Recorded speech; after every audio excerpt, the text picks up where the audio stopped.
What if I told you there was a professional grade hand tool company out there that you've never heard of? I'm talking about a company that competes with the likes of Snap-on, Proto, Wright, and other high-end mechanics and industrial tools. Well, this is one of their tools right now.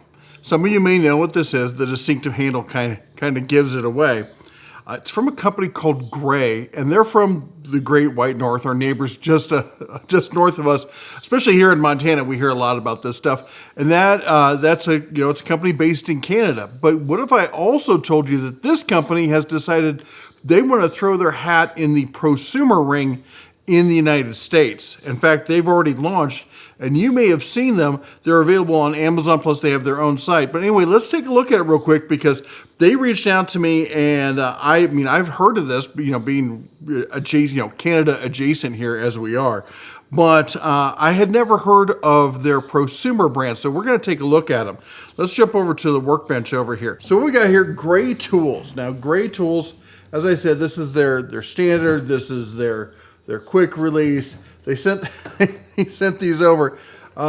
Anyway, and then of course their breaker bar. They're not the super high polished stuff that you might assume that you're going to get from someone like Snap-on.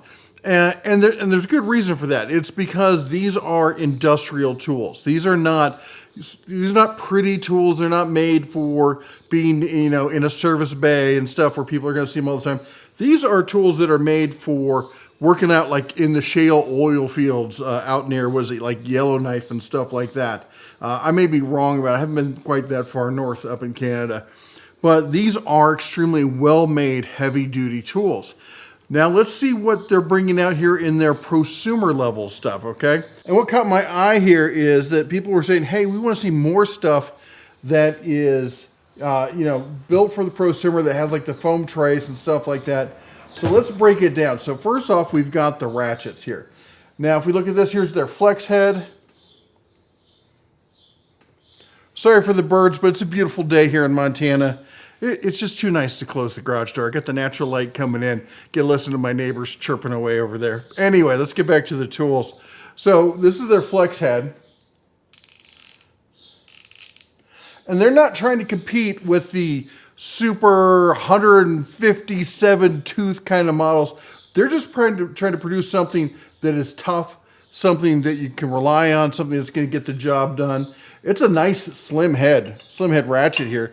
Now let me compare it here to a Tecton. I got a Tecton, just happens to be on my desk. And as you can see, we're getting into the real super slim teardrop kind of gear wrench kind of style head there. Basic handle there. Nothing exciting about the handle or anything like that. But I do like the size of the head on this. It's not a locking flex head. It's not indexing. It's just, it just goes where it goes. Then we've got the standard 3/8. And again, it reminds me of very Cobalt-esque. The very thin, small, quick release right there. Easy to throw. Not super low profile though on the switch. And then we got this little sucker here. This is a nice little stubby here, and a different style of button on this, which is interesting. And this one, again, is in a stubby 3/8, so we like to see that. Then we got some sockets here. We're going to get to the wrenches here in just a second. But here's their socket set. And as we look at this, let me pull off the big one here so you can see it easier. We're looking at a 1-inch. Do not think for the second that I missed the irony that a Canadian tool company is sending me SAE tools. Metric? We can't do metric? Anyway, the 1-inch set here, and let me see if I can get in here close so you can see the broach. It's clean. It's not super high polished on the inside, but it is a nice clean broach. Look at that. We got some texturing. We know apparently somebody told them I have a thing for knurling, which I do. And I do like the setup on this. In fact, I'd probably like it if there was a little bit wider band of knurling on it, but we get what we get.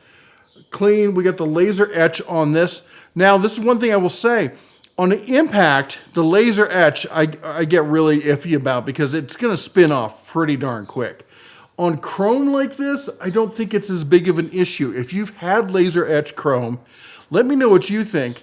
But I don't think that's going to rub off quite as easily as I'm going to see with an impact socket. So I'm not as worried about it also like this. And it also has a roll stamp down here.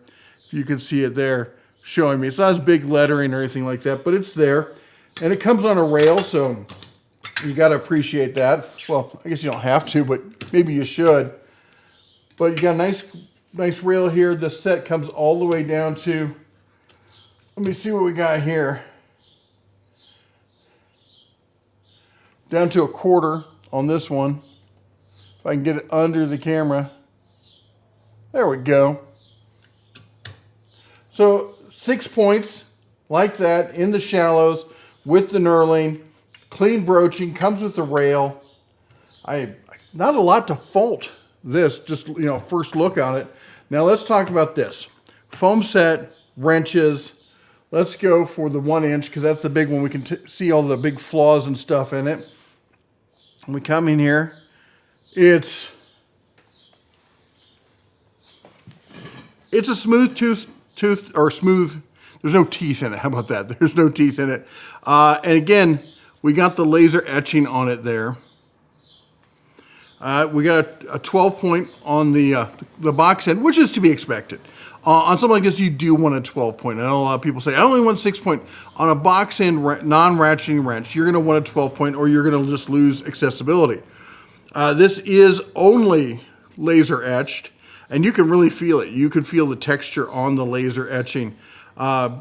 It's a good, clean wrench. The chrome, let me take it back over to the bench here. The chrome on this is solid, good looking chrome. Nothing, no glaring flaws or anything like this. It looks, and I've used it a little bit, but it looks like a solid prosumer kind of setup. I like the foam on it. It's got the little wave in it, so it's going to help grip it in place. So it's not going to just flop around and stuff when you're opening and closing the drawers and whatnot. You got your markings right here. It's got the 2 color there, so when you pull it out, you're going to see, hey, I'm missing a wrench right here. It's going to jump right out at you, so that's going to help with putting your tools back where they belong so you don't forget about them. But let's talk about pricing. Let's talk about availability. Now, there's 2 places that I know where you can find this. One is Amazon and one is on their own website. I'm going to show you Amazon real quick because that's where a lot of people shop. And then we're going to take a look at their website. And honestly, before you click on anything on Amazon, I think you should check out their website first. So let's go over there. So here's the Amazon site. This is their store on Amazon. Hand sockets, ratchets and accessories, impact sockets, electrical tools, more. They've got a ton of stuff here. I'm not going to go through all of this. In fact, I'm just going to link back to this page here or to their main store so you can check that out. But you can get lots of sockets, individual sockets. They've got socket sets. If we were looking at, let's go back up here. Here's a large set here. This is their D whatever socket and accessory set for mechanics. You're getting 3 ratchets, yada yada, $303. It ain't cheap. It's not Snap-on prices, but it's not, it's not Craftsman prices either. So this is definitely getting up into the prosumer, almost the value pro kind of level, at least as far as pricing is concerned. Now let's see what else they've got here. We've got, as far as the ratchets, we got some soft grip, a lot of quick release stuff, flex head, again with the knurling. Gotta love all that knurling on there. I'll let you step through everything. Again, there's way too much to go through here in just one video. And then also they have impact sockets. They're good looking, they're clean. I haven't had a chance to try any of them. But let's take a look at their website. Now, I know a lot of people are gonna jump out and say, hey, look at that bench there. They're clearly tied to Apex, to gear wrench and stuff like that. I asked them point blank, and they said they have no relation, and that it just, they maybe just source it from the same place. All right, anyway, back to their website. What we're looking at here is some interesting Father's Day gift ideas, other socket sets. Look at this, $127 for an 8-piece SAE reversible combination wrench set. Ugh. That's getting a little hard to swallow. Check this out though. These are pricey, but it's an interesting setup. I've not seen this setup on quick, or not quick release, but clamping locking pliers there. They've got a bench adapter, so you basically turn it into a vise, bench vise at that point. That's kind of an interesting setup here. We've got the 16-piece punch set there for $113, a full set of half-inch drive impact 6-point deeps for $172.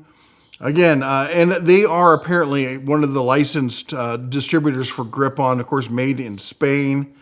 I do believe the dynamic. Let's talk about this. The dynamic tools. That's not the professional ones, and we're not here really to talk about the gray tools. I just wanted to show that this wasn't coming out of left field from some company that didn't know tools. This is clearly a company that knows how to make a heavy-duty tool. Let me trust you. Let me trust me on this one. You don't want this thrown at you. But this is an elegant tool. It's a good long reach tool. I can definitely see myself reaching for this and using it fairly often. We have been trying to use them a bit, and I haven't had any problems. They're just not the most finesse tools out there. If you're one of these guys going, hey, I need a 100+ tooth kind of ratchet, this is not going to be the one for you. I'll be honest.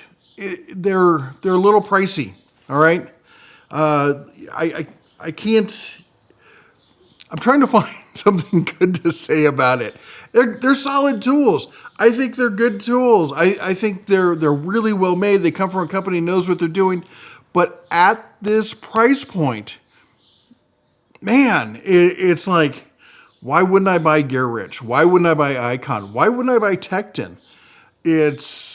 Maybe I'm missing something here. It's, for the guys over at Dynamic who sent this over, they're great tools. They just don't feel like they're quite as competitive in the U.S. market. Maybe you guys comment down below and see if I'm missing the angle on this that I should be getting at. They're solid tools, but it feels like this feels like a tool that's been out for a while. This feels like, which isn't necessarily something bad. It's just, I see Gear Rich coming out with high-end, really low, high teeth count, flat, low panel kind of switches.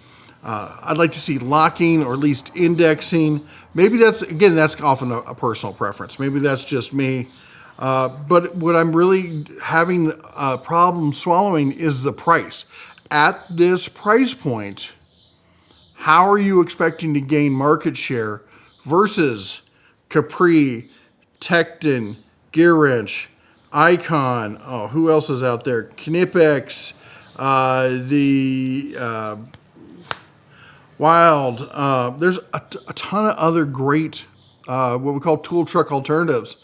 And this is clearly another one in that realm, but the price, I think, is going to be the biggest hurdle. So maybe they can address that. Maybe I'm missing something. Put your comments down below. Let me know what you think. That's all I got for you today. Hope you're having a fantastic Independence Day week, as it were. It's a huge week over here. If you didn't see, we did the parade yesterday.